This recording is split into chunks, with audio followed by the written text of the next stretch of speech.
Good afternoon, Figaholic friends. Today is August 22nd, late in the afternoon. I wasn't sure I'd get any ripe fruit this soon. This tree, I just planted in the ground a couple weeks ago. It's Nuestra Señora del Carmen. I grafted it on January 25th on the DFIC 0023, the palmata hybrid from Wolfskill at Davis, at Wolfskill.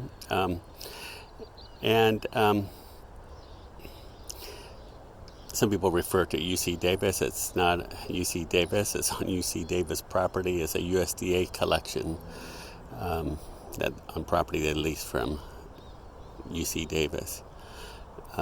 Anyway, this was a very valuable cutting. I paid $200 for one cutting, so I had some money to burn, I guess, and I was curious about it. My friend Karla at Gardenchrocet offered it. She said it was the best fig she's had, so I decided to try it. And the palmata hybrid is very vigorous, so this had been in a shade house until just recently, and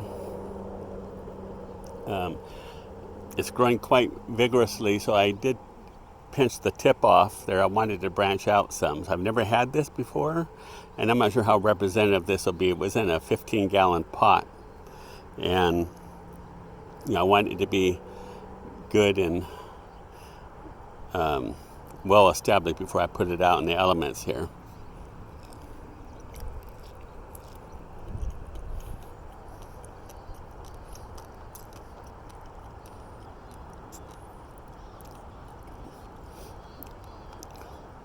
It doesn't have, as much sweetness as, I would expect. But again, it wasn't a potted, but it's got a blend of a berry and figgy flavor to my taste buds anyway. But it's a nice dark red pulp. I have no idea if this fruit would have been caprified. It's not by my other figs, or was not by my other figs, since it was in a shade house near the house. But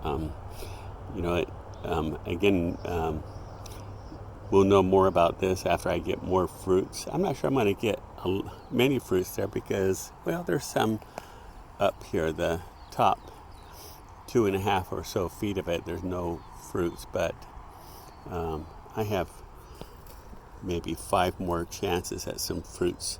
And maybe with this being in the ground now, I grafted onto the palmata hybrid.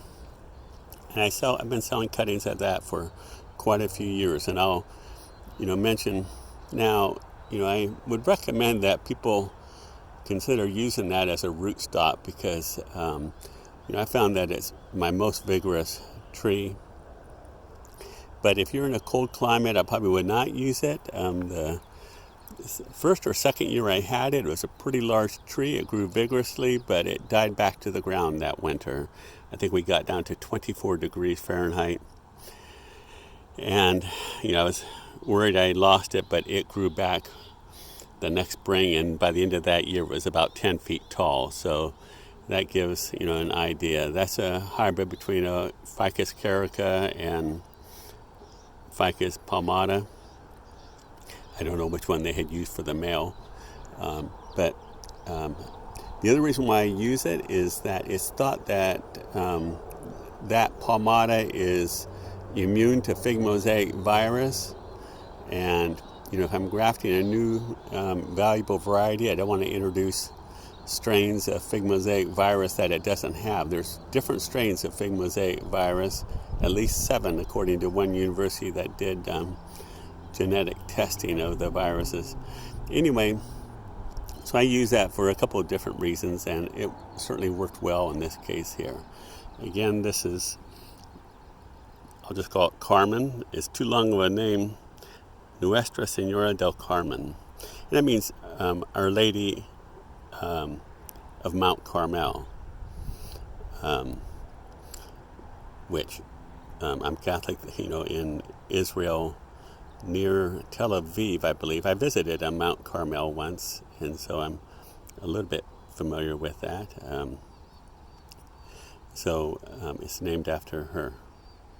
Thanks for watching.